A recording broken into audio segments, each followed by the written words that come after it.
Good morning. Meeting is now called to order. The items from the public. Need a motion to approve the agenda. So moved. Second. Been properly moved and second. Any further discussion? All in favor say aye. Aye. Ayes have it. Thank you. Purchase order log. Tracy's not here today. So I guess your questions will be directed to Gary, if you have any. Hearing none. Gary, we do have some internal budget revisions. You do. You had one, Mr. President. It's from Court Security, asking for approval to move $3,500 from materials and supplies to his training line item. Okay. Change of status. Hiring recommendation received from Chad Weinbrenner, Deputy County Administrator, for Hunter Simpson as a custodian with an annual salary of $32,250. That's effective 3/23/26. Change of status received from Gary Wine, County Administrator, for Marlana Collins, IT Specialist 3, for a 10% temporary increase due to additional duties with a salary change from $73,500 to $80,850. That's effective retroactive 2/1/26. Change of status received from Martin Roberts, Fire Chief, for Aaron Fowles, Firefighter 4, to promote to Lieutenant with a salary change of $78,447 to $82,314. That's effective 3/14/26. Change of status received from Martin Roberts, Fire Chief, for Joseph Fado, Firefighter 4, to promote to Lieutenant with a salary change of $78,447 to $82,314. That's effective 3/14/26. Change of status received from Martin Roberts, Fire Chief, for Philip Martin, Firefighter 4, to promote to Lieutenant with a salary change from $80,801 to $84,784. That's effective 3/14/26. Change of status received from Martin Roberts, Fire Chief, for Bradley Kraut, Firefighter 4, to promote to Lieutenant with a salary change of $80,801 to $84,784. That's effective 3/14/26. Change of status received from Martin Roberts, Fire Chief, for Thomas Presley, Firefighter 4, to promote to Lieutenant with a salary change of $80,801 to $84,784. That's effective 3/14/26. Have a letter of retirement received from Jack Lang, Facilities Director, for Donald Trenary, Facilities Worker 2, effective 4/21/26. March 5th minutes, everybody was present, so we can leave those in. Bond release, Heritage at Rock Cliff, that's grading and stormwater management, BCP file number 2602-050, and it's tied to number 2309-318 and 2402-0117. As for grading bond number 101173763, engineering makes that recommendation as well. Let me get caught up here.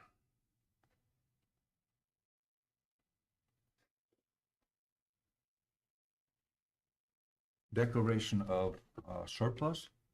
We have the 2011 Ford handicap bus, and number 2 will be a 2009 Dodge Durango that we need to declare as surplus. Canceled check request by the county clerk's office.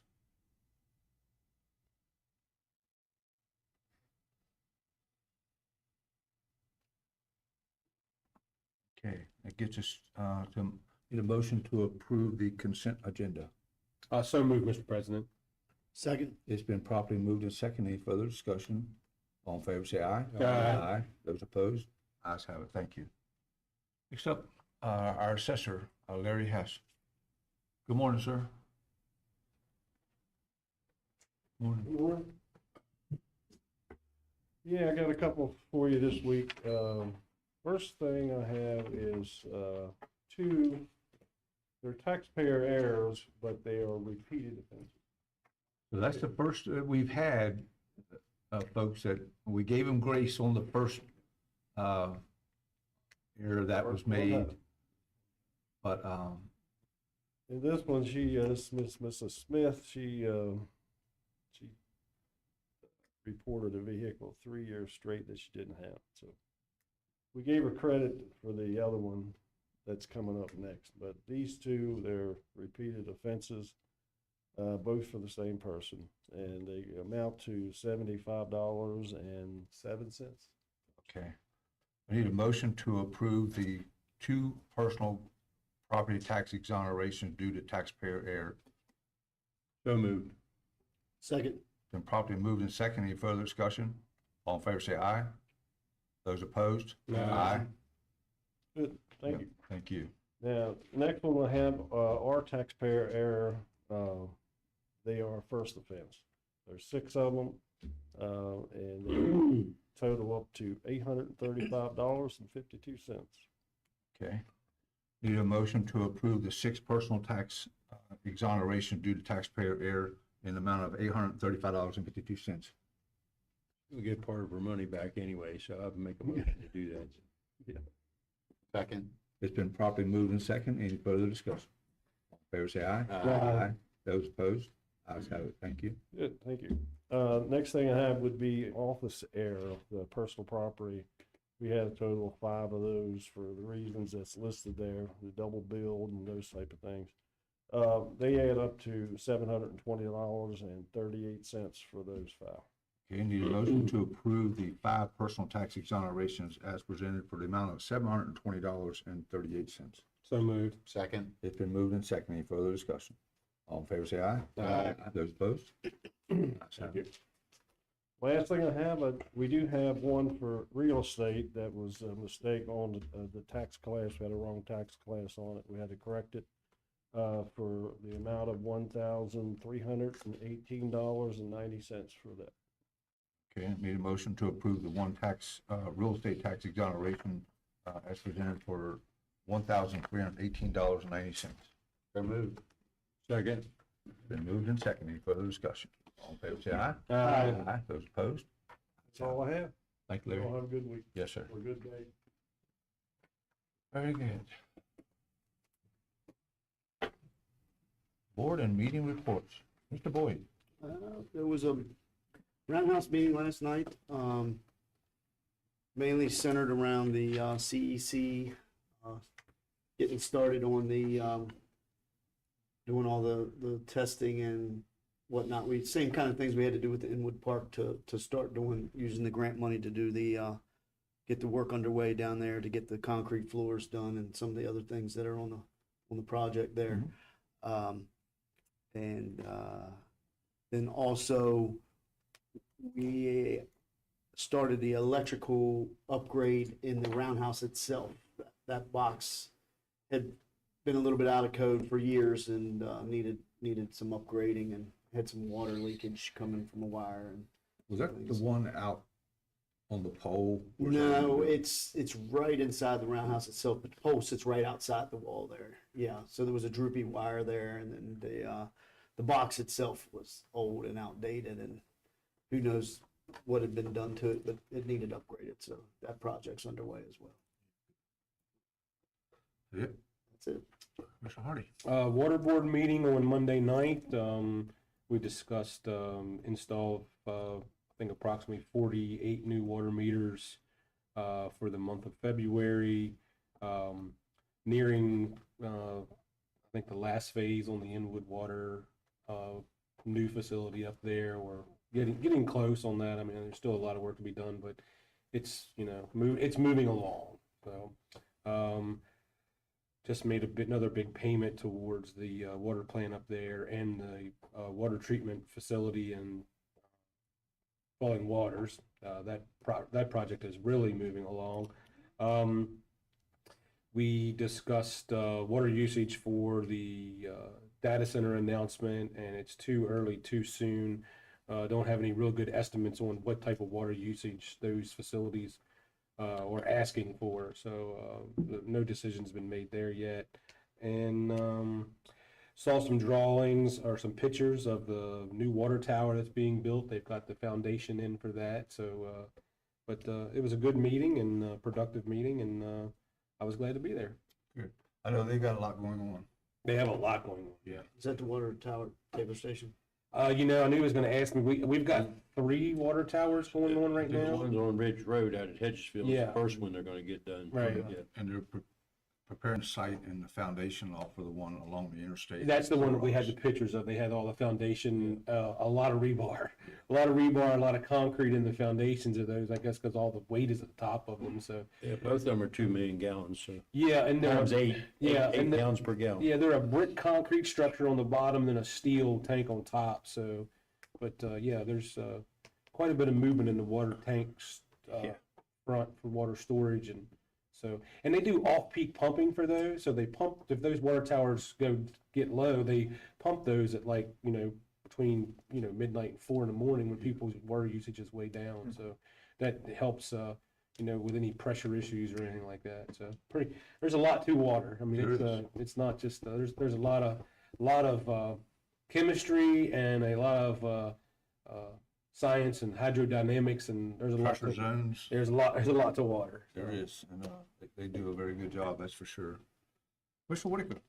I had no meetings. Okay. Mr. Keller? I had one farmland and I missed it, but I did want to update you.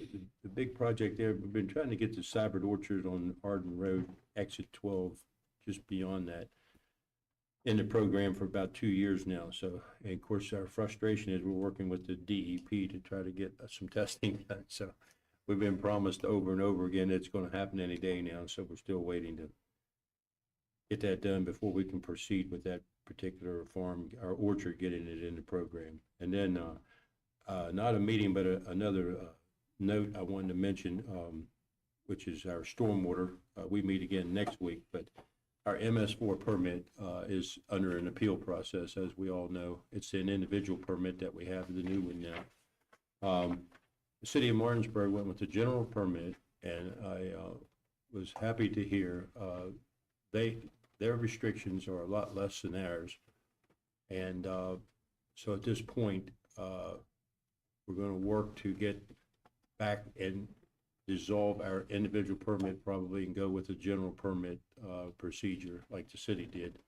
And then we'll have the same requirements and restrictions that to follow as they do. So it'll be a much better situation for us and a lot cheaper down the road in terms of operating the stormwater district. So really good news on that front. And it's going to take, as DEP works, it's going to take months to get to that point, but that's where we're headed.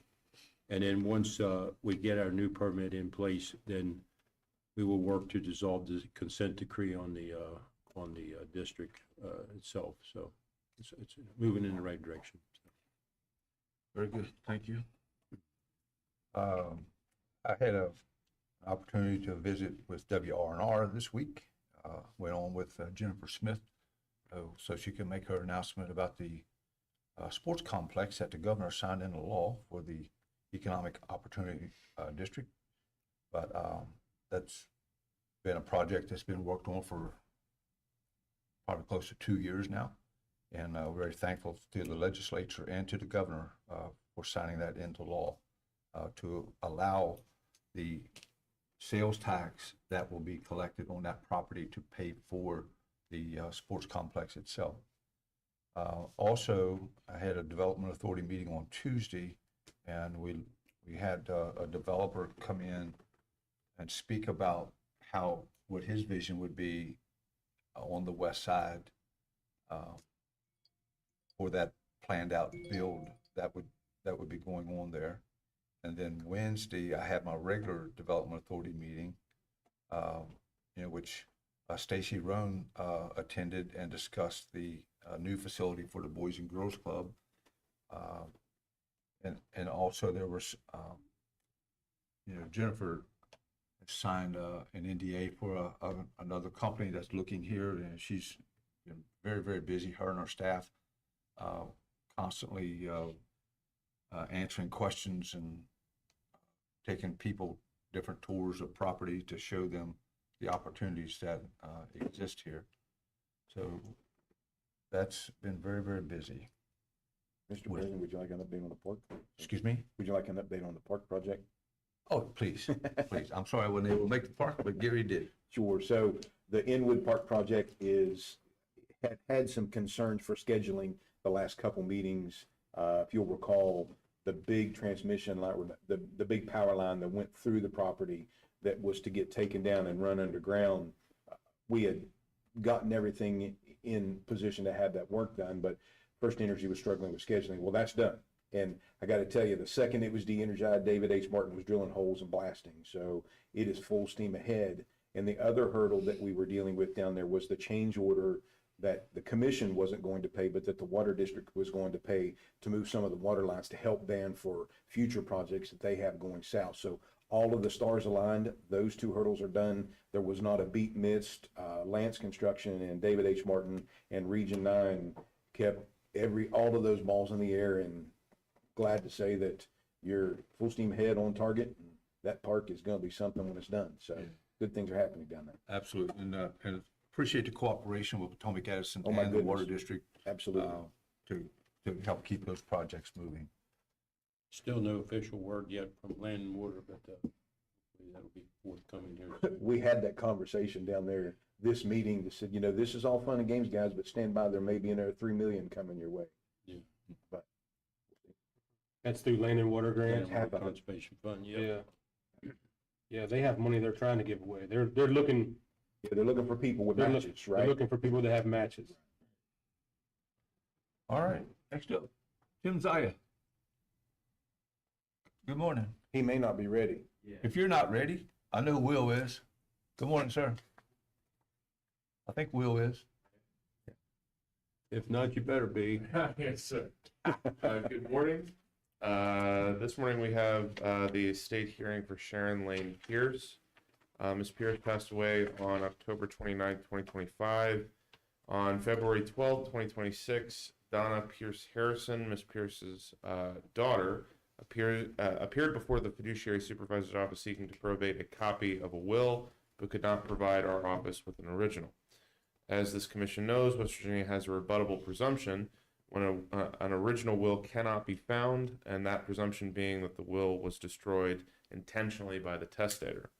To rebut this presumption, a copy can be probated in solemn form with this commission's consent, the option Mrs. Harrison has chosen in this case. The will is otherwise legally valid on its face and grants various specific bequests that would otherwise not be enforceable in an intestate estate, an estate without a will. The will also gives residual beneficiary status to all 4 of the decedent's daughters and waives bond for Donna Pierce Harrison as executrix. So the bequests are the exact same as if there are specific bequests that wouldn't happen under intestacy, but essentially the rest and residue beneficiaries are the same whether or not the will exists. With that and without any objection from any interested parties in the audience, I ask for this commission's consideration in accepting the copy of the last will and testament of Sharon Lane Pierce in solemn form.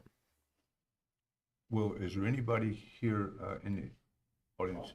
Would you like to speak? Okay. Okay. Okay. I'll move to accept the will as presented in, is it not solemn form? Solemn form. Second that. It's been properly moved and second. Any further discussion? All in favor, say aye. Aye. Aye. Those opposed? Ayes have it. Thank you.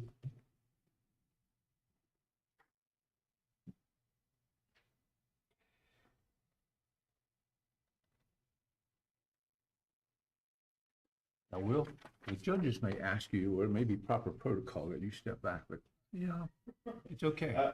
Actually, I would be reprimanded for approaching you without consent to begin with. But anyway, I just don't like I have a very large head. It's very, anyway. All right. It's full, it's really good stuff. I didn't notice, all right?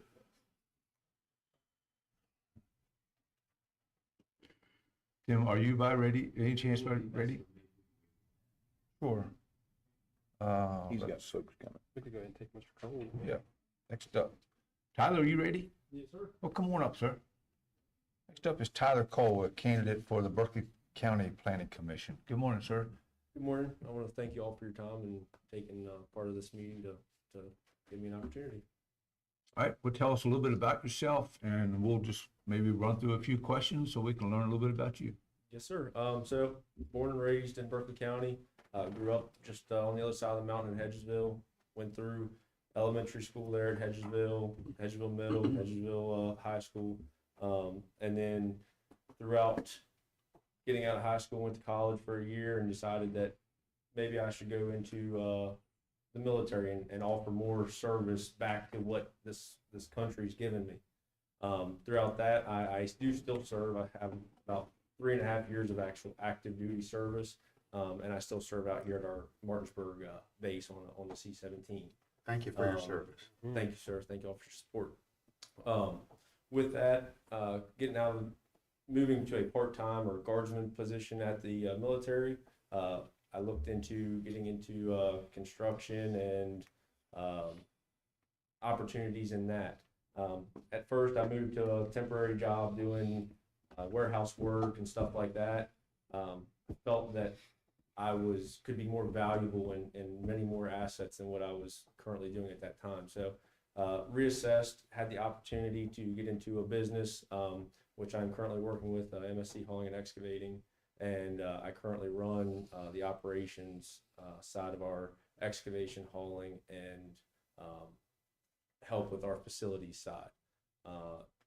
Throughout my entire life, been drilled and instilled respect, and you have to earn everything that you expect and want to receive in this world, in this life. I'm a very diligent person. When it comes to stuff, I'm not going to say I know everything, because I do not. There's a lot of things that I will have to look up, whether it be with the Planning Commission or whether it be on some other facet of I'm a young man and I still have a lot to learn. So, but with that, if you guys have any further questions about my history and growing up here, I'd be willing to accept and answer them. Who's your parents? Rick Cole and Susan Cole.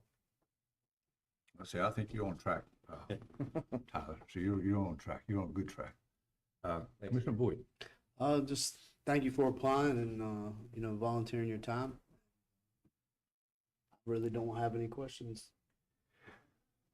Commissioner Hardy. Well, being as I'm the commissioner that oversees the planning commission, I always have lots of questions. So, but my first question, I always want to ask people that are interested in being on the planning commission, what would be your mission and what would be some strategic goals that you would like to try to accomplish on being a member of the planning commission? So in being a member of the Planning Commission, I think one of the most important things is our overall goal is to look at the development of the county and help sort through and help you guys make more informed decisions on what's coming through and if there's any areas that we could see that could need improved or might be able to offer some suggestions on that. So while it's going to take a little bit to probably learn some of that and how you guys like to do things, I would like to be able to say I can dig into and look into stuff further and help, whether it be the board members that are currently on there or new board members that are coming on, to figure out exactly, more in depth what might be able to help us as a community grow. And I think that when we look at, not necessarily against each other, I mean, we're all trying to grow as a community. I know there's a lot of times some people have questions and concerns about stuff, but at the end of the day, Berkeley County is prosperous and it is growing tenfold. And I think me being able to assist and look into things and learn more, I think I could offer a lot of benefits, whether it be on the detailed oriented side or whether it be coming in and being something that I don't necessarily see, but you guys see as a need or a requirement. I can quickly adapt to that and hopefully offer a lot of insight and benefit. Okay, thank you. My last question is, the planning commission meets twice a month, the first and third Mondays of every month. Are you willing to make the commitment to attend the meetings? Yes, sir. As Yes, sir. one of those things that we struggle with is our attendance and having, people that want to be on the board. So we have some people that want to be on the board, but they don't, they have trouble making meetings, and I'll leave it at that. So when I look at new board members, I want them to be able to tell me that they'll make a commitment to be at the meeting so we can make our quorum and we can get our business done. Mm-hmm. And so, like I said, I'm in the guards. That requires my specific job. I'm a loadmaster on C-17. So, a lot of people think, weekend a month, 2 weeks a year. First of every month I have drill. That's a weekend. most of the times it always happens to be sunny, bright, 70 degrees, and I'm stuck in the building doing stuff there. So that, just like that, I don't take this any lighter than that responsibility. I was in the Guard for 8 years. I was in the Army Guard, and it seemed like every drill weekend was the most beautiful weekend of the month. So, It always seems like that happens. And Yeah, it's just, it's crazy. yeah. But I always wanted it to be rainy and not good. I think if I got to be at drill, I want nobody to have a good weekend. Thank you very much for coming in. Yes, sir. Appreciate Thank it. you. Thank you for them rainy weekends. Yeah. Commissioner Whitaker. I don't really have any questions, but I just want to thank you for taking the time to want to give back to the community, both as your service and as a volunteer. I think the only thing that I would probably say is that when you set up here in a planning commission meeting, it's really different, and John can attest to it, and most anybody in here can that's served on that board. Sometimes you're challenged with an audience full of people that don't like what's coming, or that they are what's coming, and it's resilient that you have to understand them too. Even though the property rights of somebody, they have their right to do it, you still get that opposition in here. So it takes broad shoulders. So good luck. Yes, sir. Thank you. Commissioner Keller. You got my vote when you said you grew up in Hedgesville.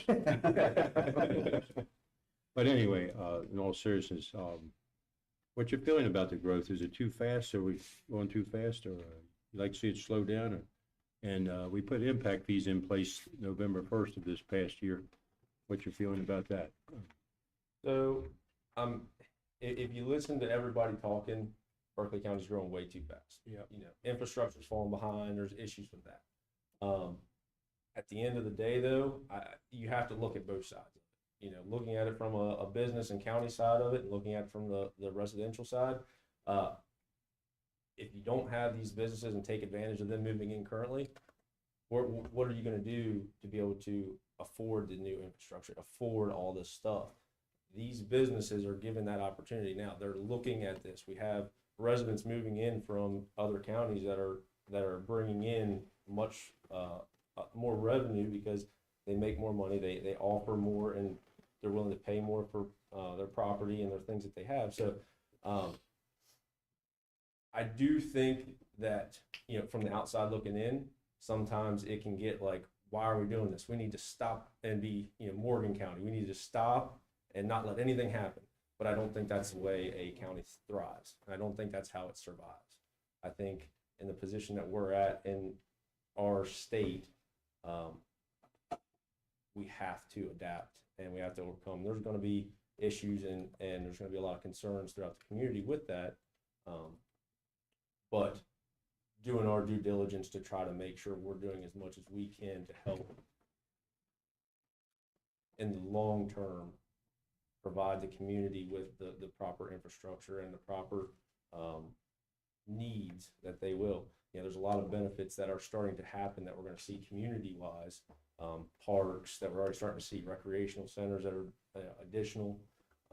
So right now we're just seeing. Remind these people how important that is to this community, would you?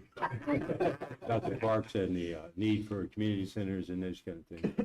I think sometimes It's as important as anything we do in this county, in my mind. educating the Mr. public Keller, is if you look at the investments we made in the last 2 years, I think we understand the Thank investments. goodness, thank goodness, yeah, we're headed in the right direction. We just Yes, got sir. more further to go, so, Yeah. yeah. So, but yeah, no, and that's what I think. I think overall we're at the beginning of this. There's always those growing pains and those issues, but I think long term, doing that due diligence and making sure that we are doing everything we can to inform the communities is all you can do in this situation. So, Great answer, thank you. yes, sir. Thank you, sir. The county commission has adopted the subdivision rules and regulations.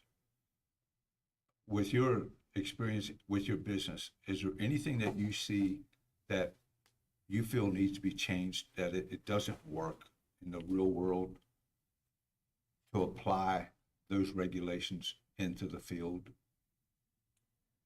So on this, in my company, like I said, I am a young member, and I'm gonna be honest with you when there's something that I don't know. I do assist and help in some of those areas. but I'm not the sole responsibility of that. So that is something that I'd probably have to get with my fellow team members and really sit down and assess. As in anything, I'm sure there's areas that we can improve, but it's something that I don't want to say offhand and then not see another side of it. So That's a very good answer. It's a good But answer. the reason I ask you that, Tyler, is, you know, our staff who does a tremendous job, and they're very, very good at what they do. But they may not have the field experience where there's somebody with your type of excavating and, you know, type of business. They haven't experienced that part. So just bringing the two together so that all understands where everybody's coming from and the need sometimes for change or understanding, you know, I think can play a really a good role. So find that balance. yeah, and I agree. It's as with anything, everybody always complains about engineers, but engineers aren't the ones who work on the cars, or engineers aren't the ones who are building the buildings. They're the ones who have to look at the tensile strength and all of the other aspects that we don't see. So, and that's where I think, yes, I think it'd be very beneficial, sir.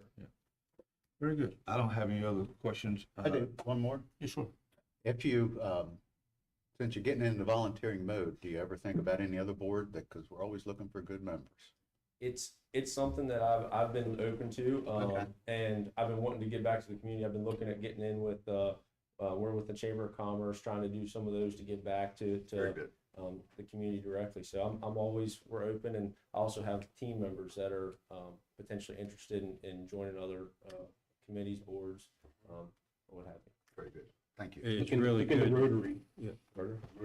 It's really good to see a young person like yourself take that interest. That's what we need more of, and we really appreciate you being here today. Yeah, Yes, thank sir. you, Tyler. We appreciate you being here Yes, sir. today. Thank you. Any further questions? We're good. Thank Have a you all great very day. much. Thank you for your time. Let's see here. Tim's looking for one of these at 10B. Is he? Okay. Well, let me look here. We can do a break. Take a break. John can swear in our honorary commissioner. We don't have one. Tim's Cruz here. No. Here they come. You brought everybody, almost everybody. Good morning. Good morning. I know the ladies got the guys outnumbered. Yeah.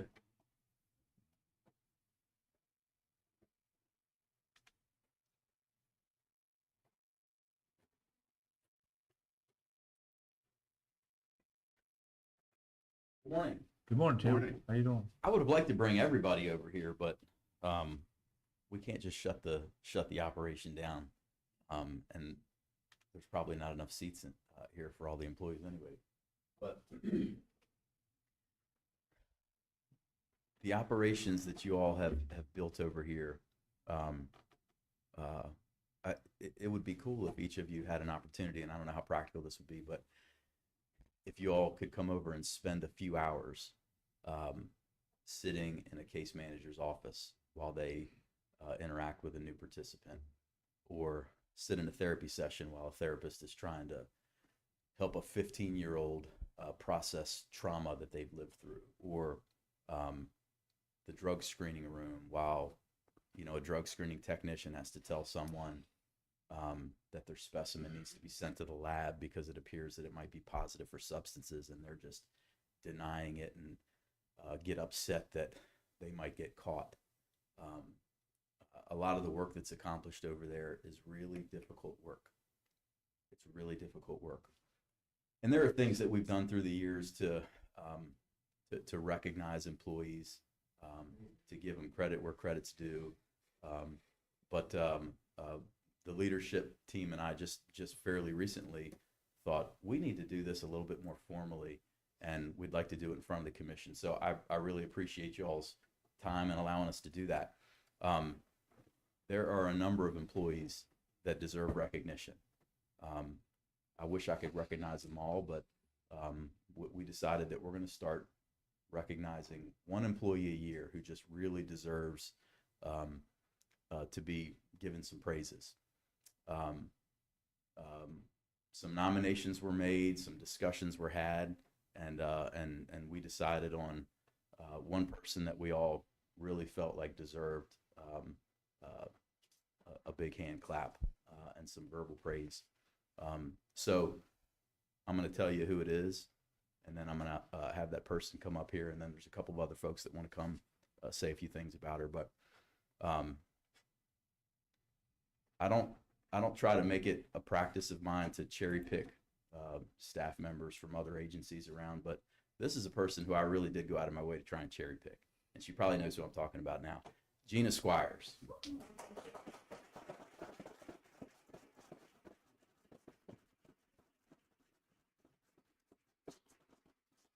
Gina actually, back in, I want to say 2017 or 18, she was working at DHHR.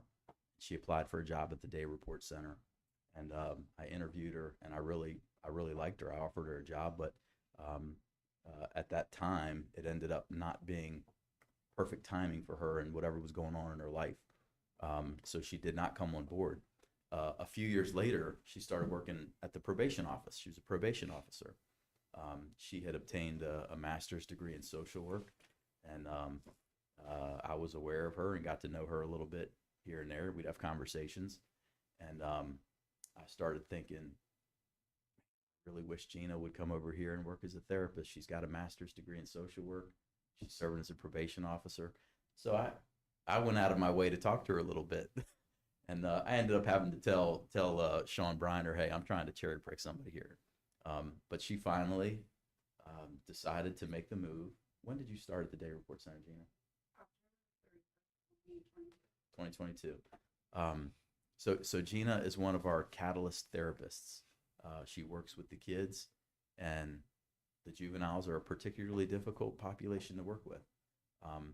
But Gina not only does a fantastic job doing therapy, but she's just a shining star employee. They're going to tell you more about some of the things that she does. So before I give you your plaque, Sure, I would be happy to say a few words about Gina.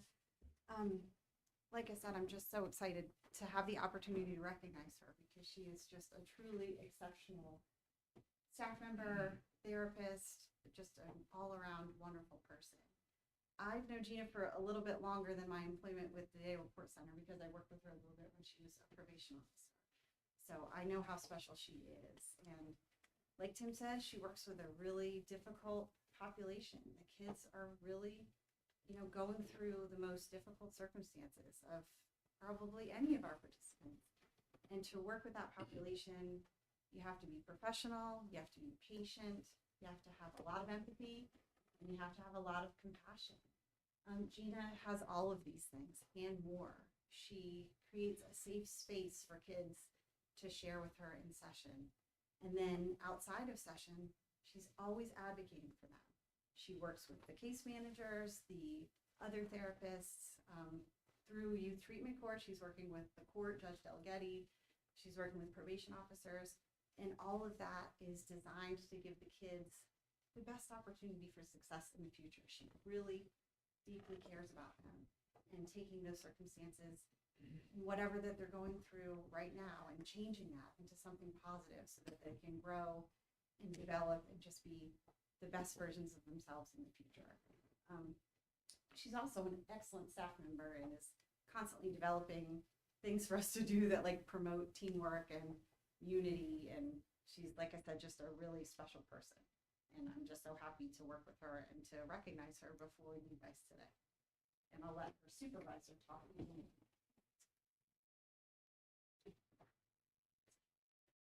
Good morning. Morning. I'm Erin Mills. I'm the clinical supervisor at Day Report and Gina's supervisor. So a couple of months ago when we started this process, Tim asked us to write something about our nominee for Employee of the Year. So this morning I'm going to read to you what I wrote about Gina. Gina is a licensed independent clinical social worker at Berkeley Day Report Center who primarily works as a part of our Catalyst program. Gina is a consistent force with the Catalyst program in her work with adolescents and their families. If there is a tough case, Gina volunteers to take them on, always ready for a challenge. Not only does she do this important work here, she is also an advocate with Youth Treatment Court and frequently attends MDTs and court dates to show support to children who often feel like they do not have the support of the adults in their lives.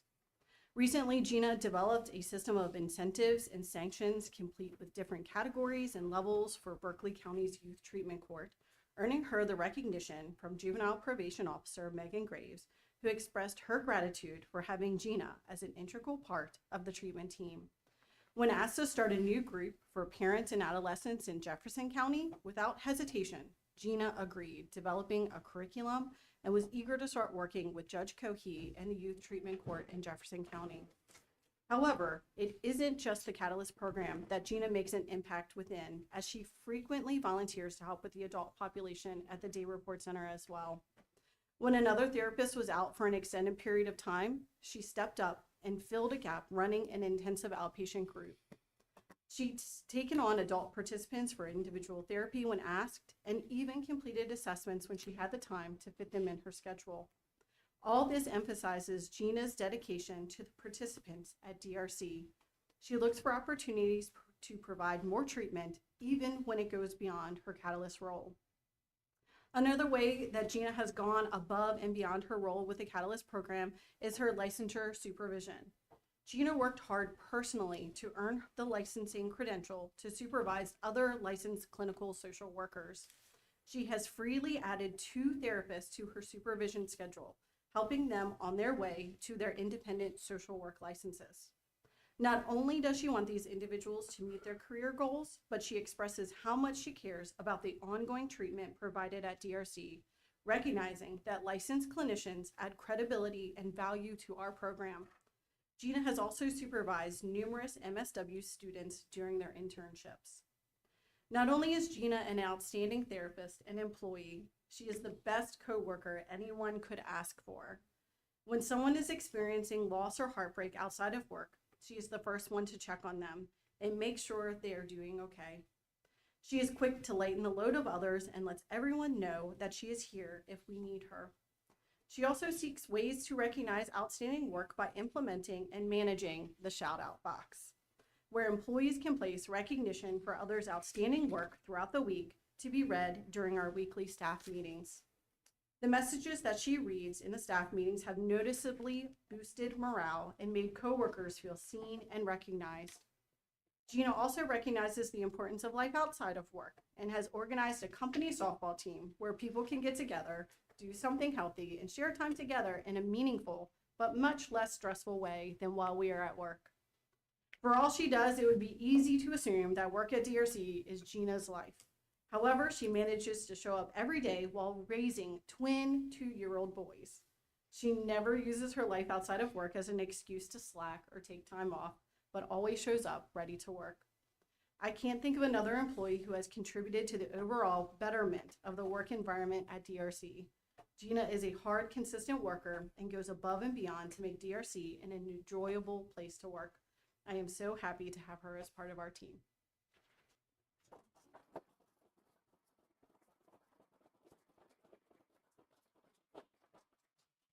There you have it. Any questions or comments from? Oh, yeah, we got comments. I will tell you, the loudest statement made in this room today was not heard by anybody through their ears, but it was with my eyes, because when they announced your name, every one of your coworkers smiled.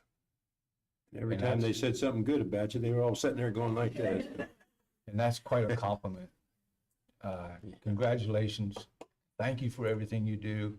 You're working with some of the most valuable people that we have, our children.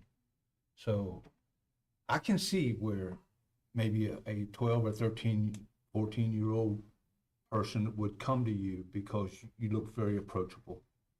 And that's what they need. Somebody just like you. Thank you. Yeah, thank you very much for all your hard work and your time, and it's always so nice to have the appreciation and the support of your peers. I think so much of us, we always strive for that. You know, we want our families to respect what we do, and our children respect what we do, and our peers, the people that we work with every day, the people that we respect. When those people respect us and show us the love that we've seen here today, and I saw the surprise on your face, and I saw the joy on their face, and that really lets us know how special this is. And just thank you for, I know how challenging working with youth. I really don't know how, to try to separate that would be so hard to take on those challenges and be a part of those challenges and not to personally carry that. And I know it takes very special people to be able to do that. So I just wanted to take a minute to thank you and thank all your staff, Tim, for what you guys do over there. That Day Report Center is huge to this community in multiple different ways. And sometimes we talk about the revenue that it saves, but we also have to always remember the lives that it changes and the lives that it saves. So thank you all very much. I just want to say this, that I was in Parks and Rec for 45 years, and I handled youth my whole life with youth sports and stuff. And I tell my coaches all the time, sometimes you guys are the most important part of this kid's life. Because unfortunately, in our society today, a lot of kids don't come from good homes, and they don't get it from their parents. So when we have special people like you, it's really big. So thank you. Gina, 2025 Employee of the Year. It says, in recognition of your dedication, professionalism, positivity, and compassion. That's nice.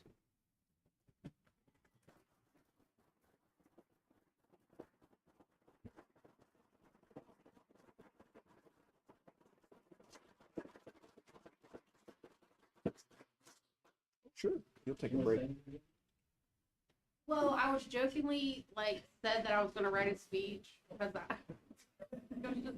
and I was told don't write a speech, so I don't have anything to say, but I appreciate everybody and I love my work at the Day Report, and it was a hard move, even though Tim did, recruit me. It was a hard move, but it was the right move for me, and I love the work that I do. Great. Thank you, guys. Thank you. We're gonna take a break. We'll return at 10:45.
Hey, we're back in session. Next up, Chris Cox, a candidate for the Historic Landmarks Commission. Good morning, Chris. Come on up and tell the commission a little bit about yourself, and then we'll run a few questions past you. So I think this will be my second reappointment. I don't know, it kind of blends together after a while. I'm also on the city's Historic Preservation Review Commission. I've been on that for a long time. I've got a master's degree in history. I did a lot of stuff with the Historical Society, but I stepped back from that maybe a year and a half ago. It was just between the three things, it was just too much time. So I thought I could do more good for the county and the community in the two appointed positions. Originally from Randolph County, I've been up here since '95. Came to Shepherd and then stayed in the area afterwards. That's really pretty much it. Very good. Thank you. Randolph County is the largest county size-wise in the state, isn't it? Yeah. Yeah. Mr. Boyd. So, how are things going over there on the Landmarks Commission? Slow. I mean, things trickle in here and there. Yeah. But you enjoy doing it? I enjoy serving the community in the limited ways that I can. All right. Thank you. Sure. Appreciate your effort and your time. Yeah. Commissioner Hardy. Glad to do it. Yeah, thank you for your willingness to give your time. Obviously, it sounds like you have the experience, and do you have a mission or strategic goals that you're trying to maybe instill in that commission, or that board that you're trying to accomplish? So in all the historical work or volunteering I've done, I mean, there's two things, right? There's the economic reality of the certain things, right? But then there's also, once it's gone, it's gone. Right. So the key is trying to thread the needle on that. Trying to not interfere too much with economics, finances. People can't afford to do certain things to historic properties, whatever. It's always been trying to find the Thread the needle. middle ground Mhm. between those two things. That's the way Yeah. I've always tried to operate. That's a great response. Thank you. Mr. Whitaker. Not really any questions. I just, have you had any major hurdles that you see that, other than the finances sometimes with preservation? Is that probably the biggest hurdle that you have? It's the biggest hurdle has been that everybody's always for historic preservation, always for it, until it gets in the way of something or until it costs something. And sometimes sometimes you have to dig your heels in on things like that. Like there is no middle ground sometimes, but it's always been the reaction when it's not possible to find that middle ground. That's been the biggest challenge. Everybody wants to be able to preserve our history, but there's actually a monetary cost that sometimes makes it prohibitive. Absolutely. I've worked on a lot of historic projects in Harpers Ferry and where I'm at now in Emmitsburg, and I want to tell you what the government does have the funds to do it, and they're not afraid to make them look the way that they're supposed to, again, as original. But there's products out there now that I think that would better be suited to use, because the preservation would last a lot longer than the original product, Right. But that's just my 2 cents. Mr. Cabot. Right. I truly believe we don't do enough, and we're not in a position financially to do more right now. But my goal would be to see us get in a position in the next few years where we could commit more funding to preservation of our history, because I think it's something we've been way behind on for years. That'd be great. I know you were up there at that thing of my interest. I've gotten into the Civil War thing with the Shenandoah Valley Battlefield people, and we're going to dedicate our first park this year, a Civil War Battle Hoax Run, and we got so many places that need to be preserved and recognized that would draw a lot of people into this community. And then, of course, down on the south end with, the church there with the graffiti on there from the Civil War soldiers, to preserve that. Weren't you down there I was there, working the other down day? there Tuesday, yeah. And, and of course, the Pettigrew monuments there in the Pettigrew house where General Pettigrew passed away. Right. all that stuff needs to be, we just need to do more. So we're fortunate though that we have people like yourself and those that are willing to still give the time, even though, you know, the commitment's not there financially from the community to support it. Because without you, we probably even have less recognition than we do. So thank you for what you've done and You're welcome. want to continue to do. That's, I praise you for that. So thank you. Chris, I know, because I served on the landmarks, that you've been a very dedicated appointee there and with your contributions. You know, a lot of times, you know, like, I don't know you, right? Because most of the time you call in, but it's still the value in the room. So, you know, I reached out to Susan. I'm like, you know, because I don't have that interaction with you. Sure. To find out, I'm like, you know, and she supports you 100%. So if Susan's good, then I'm good. Yeah. I actually should be able to be in person more often. I just moved downtown, so. Oh, good. Yeah. And make it a It'll little be bit more easier for me to- convenient, perhaps. Yeah. But I think it would good. It would be better. And that way, you know, the rest of the board members can get to learn more about you other than when we have a question, you know, on our agenda. Right. So I think that would be very valuable. Yeah. But, That's my plan. yeah, so thank you for reapplying. And typically, we don't do this, but I know you're a past member and you're valued. I would like to have a motion to reappoint Chris to the landmark. So moved. Second. Okay, it's been properly moved and seconded. Any further discussion? All in favor, say aye. Aye. Those opposed? Chris, thank you. You've been Thank you. reappointed, sir. Much appreciated. Yeah. Thanks very much for having me. And Yep. good talking to everybody and seeing everybody. Yes, sir. Yes, sir. Thank you. Thanks for coming in. Next up, Chad Weinbrenner. Julia. Yep.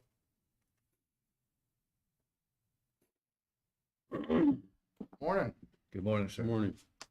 noon-ish. It's still morning. What I have for you today is a request to review and approve 3 job descriptions. And what we're doing is we're taking 3 existing positions that already exist within Information Technology Department, and we are reclassifying those jobs. Those positions that we're taking are staying in grade. They're staying within salary. There's not going to be any monetary change to those positions. So this request does not add any people to the county, and it does not increase any burden on payroll. But what it does do is it takes 3 specific positions that deal directly with the security of all of our buildings, our premises security, and it formalizes those job descriptions of what these folks do. So Gary can probably talk to this definitely can talk about this in much more detail than I do. But all security operations, as well as all of your vehicle upfitting for your emergency vehicles, all your running of your low voltage cabling, and as you all know, those tasks have increased much more over the years. For a long time, correct me if I'm wrong, Gary, but it was more of an additional duty to IT, and now that duty has become such, that job has gotten to a place where it is a dedicated role. So we're asking to formalize those job descriptions for a premise security lead, a premise security specialist 2, and a premise security specialist 1. And the difference between the 2 and the 1 is just going to be experience. Your 2 is typically your more experienced person that's coming in with a lot of existing credentials and certifications. Your 1 is more the entry level, getting on the job training. So we already have these people doing these jobs, Yes, sir. but they've been working outside of their scope of their employment. Is that? I wouldn't say outside of scope of employment. No, they've been working within the scope of IT. It's just that the job has now grown to a place where it's really dictating that it becomes its own dedicated job description. Okay, yeah, fair enough. And just a little bit of background and clarification, Mr. President. So when we started this, we'll start with the premise piece. We started that probably back in 2011 or 12, and it was me and I was doing it, right? And in typical fashion in this, and I'll give this county commission credit, you know, we saw an opportunity, your staff took the challenge and they did it, right? Well, unfortunately, those same people kind of fall in line behind me, and I run a challenge faster than I sometimes everybody behind me wishes I would, but we just, it's grown and grown and grown, and when they're, and you say outside their scope, not necessarily, but when what they do becomes this most of the time and less of the other stuff, it just makes sense. And Chad's a good leader to that respect. He identified this and said, hey, it makes sense that we formalize this and kind of codify it, that the job descriptions match what they do the majority of the time instead of the minority of the time. So, and to Chad's point and to his credit, this has nothing to do with the budget. This is completely neutral.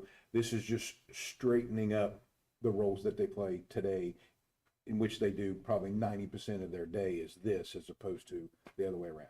Yeah. Just getting the house in order, if you will. Well, just realign, Yes, sir. realign the job description. Yeah, and it is important to note, one of the positions that we're requesting to reclassify is vacant. So following your approval, we will be going through the process to hire that position. But obviously this needs to happen. But that's already It's already there. already in the budget. Right, okay. All right. Anybody have any further questions for Chad? All right, need a motion to, Accept the recommendation? accept the recommendation. That's So moved. Been moved and second. Any further discussion? All in favor, say aye. Aye. Those opposed? Ayes have it. Thank you, Chad. Thank you. Yes, sir. Next up, Gary Wine, firefighter pay scale discussion. Thank you, Mr. President. So I didn't provide any read ahead because what I'm asking from the commission is just consensus that it's okay with you to take some steps. So right now, all of your public safety are in some level of some pay scale, and not all are the same. Some of that's purposeful, some of that needs to be addressed, and we'll get there at a different date. But for purposes of your firefighters and your fire department, that used to be an afterthought of what was emergency services and emergency management. And as you well know, you have a full-blown fire department today. When this pay scale was designed, it was designed for 8 and 12-hour employees that worked 5 days a week. And there were roughly 20 of those. Well, now you have 50, 48 of which work 24 hours and 2 work 8 hours a day. All of that being said, I believe, and with your permission, what I would like to do is work with Deputy Administrator Weinbrenner, Fire Chief Roberts, and come back to you with an updated and revised step and grade scale that makes sense for a professional fire department that has 48, 56-hour employees. I can tell you that the current pay scale could drastically affect your budget over the next several years in the wrong way. And in no way, shape, or form am I advocating, or would we be advocating for modifying the scale where it took anything away from the long-term compensation of the firefighters. This isn't it at all. I just believe that it needs some restructuring now that you've gotten as big as you are, and now that all of your employees are 56 hours, minus your 2 administrative folks. So I don't need any decision. I would like consensus that it's okay to get to work on that and come back to you with a presentation and an opportunity to make the change. But I didn't want to dig into that. You know how it is. The second we start to dig into something, you're going to hear what's going on. What are they? The commission formally, I'd like from the bench from you to say, yes, that this makes sense, and I'd be glad to answer any questions or concerns and hopefully get some direction to take a look at it and come back with something for you to think about or approve or deny. All right. Well, I know that we've grown very quickly. You know, we've doubled our force in the last 2 years. So I understand your concerns. The only thing that I ask is, like, regardless of who it would be, is that everybody's treated fair and equitable. That's all I can ask for, and I think that's all anybody would expect. So I would say look into it, and when you feel like you've landed on it, to bring it back and present it to us and see where we go. I mean, they're your employees. You know, I just manage them for you, so we don't want to get touching anybody's stuff unless the 5 of you agree that it makes sense to at least look at it and give you an opportunity to make a decision on something different. I think from time to time, you need to go back and rebalance and relook at structures. And I think that's just part of being fiscally responsible, is going back and looking at those structures, and maybe at the time they were put in place, they worked, but things change and structures change, and I don't think there's anything wrong with us, at least making the, movement to go take a look at that. And then we can take on recommendations, and we're not making any decisions today, we're just saying we're gonna go take a look at it. So, and I think that's the responsible thing to do. When we do a across-the-board pay raise like we did a year or so ago, 5%, does it affect the people that are in these steps? So the How does next that- time. It refresh my memory. So I will tell you my position, and the next time that Chad and myself come to you with an opportunity for your employees, remember the constitutionally elected officials are different, but your employees, I am of the opinion that if your employees are in a step-in grade, then yes, they would get some part of that was cost of living, but the piece of that value that is quantified as a raise, that your step-in grade people would not receive that. So they get the cost of living adjustment, but they're already guaranteed raises. It would The just rest of your move staff, the whole scale up. the cost of living piece, Cost the cost of living part, piece, right, not the raise. right, So right. I promise you, the next time that Chad and myself stand here and propose to you an opportunity, that we'll want to clarify and seek your approval to offer the cost of living to the step and grade folks, but you shouldn't get a 5% step year and then another 5% come along, you got 10%. That's unfair. I think it leaves room for discussion, but that's a discussion for another date, not this fiscal year, but not the next fiscal year. Sure. So, okay to move forward and come Yes, back? sir. Please do. Absolutely, yeah. Thank you. Yeah, and as John said, that's a responsible thing to do. Let's take a look and We think so. see where we land there. All right. The final thing on our agenda today is the adoption of the 26-27 budget. First out of the gate, I'd like to thank Gary for your diligence and your hard work in preparing the revenues and expenditures. And, you know, there were some discussions back and forth, obviously, as there should be. But I'm proud that this commission over the last,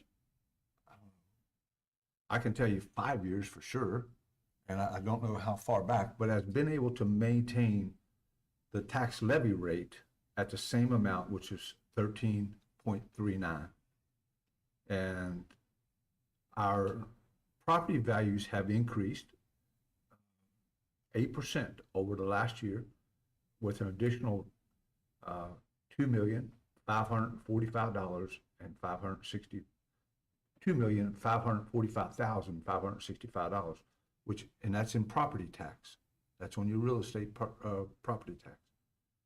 And out of this budget of $57,210,015, we've been able to hire 12 additional firefighters, which will give the community 3 paid professional firefighters in their firehouse 24 hours a day, 7 days a week. We've been able to hire 5. We will be able to apply for 5 new deputies to bring that staffing up to 73, to include their insurance and benefits and their outfitting and their automobiles, with a 26-27 budget of $400,715. And of that, a small piece of that is out of coal severance. But the $57,210,015 is your general county, and then you paid for about $190,000 of your outside agencies out of coal severance. Okay, anybody else have any comments that they would like to make about the budget? No, I'd just like to reiterate what you said, Mr. President, in regards to basically having a flat line budget this year. I mean, we have a flat budget. We funded our agencies that we funded them last year. And it's very important for the public to understand that this commission has not raised taxes. We haven't changed our levy rate, and we haven't raised your taxes. If your taxes have went up on your property, it's because the value of your home has went up, and that's out of our control. But we've maintain the same levy rate, and we've maintained the same budget, and we're providing more services. So I think we are trying to be as, do our due diligence with the taxpayers' dollars as best as possible. Try to be lean, mean, and really keep the taxpayer informed, and keeping the taxpayer with the best services that we can provide them with the least amount of impact on them as we possibly can. Yeah, I will add to that for just clarification. In 2017-18, your levy rate was 14.10. From that point to 24-25, it's down to 13.39. You talk rollback, that's rollback. So your levy rate has came down. While you've kept it steady when you can, it's been forced down. So you in theory have lowered taxes, if you will. Voluntary, involuntary matters not. But the rise of values is the difference in the tax bill from prior years. This body has not raised the levy rate since 2014. Very good. Anybody else? Very pleased with where we are right now compared to what, we had to work with. And Gary, we do appreciate, I know it gets harder for you, almost seems like every year to make these ends meet, but I know he works his tail off to get us here, and we appreciate it greatly. Thank you. And we certainly understand that there's areas we need to do better in. There's areas that we need to do better in, areas that we want to do better in. We can't right now, so. Okay. Motion to I need a motion to approve the 26-27 budget. You got it. Second. It's been properly moved and seconded. Any further discussion? Other than, I'm sorry, I didn't get to partake in all of it, due to certain factors in my world. I wasn't able to be here, but Well, I greatly appreciate all the efforts that everybody did in Yes, my sir. absence. So. very good. It's been properly moved and seconded. All in favor, say aye. Aye. Those opposed? Ayes have it. Thank you. There's no need for executive session. No, sir. Need a motion or recess? Mr. President, I move we recess. We're in recess.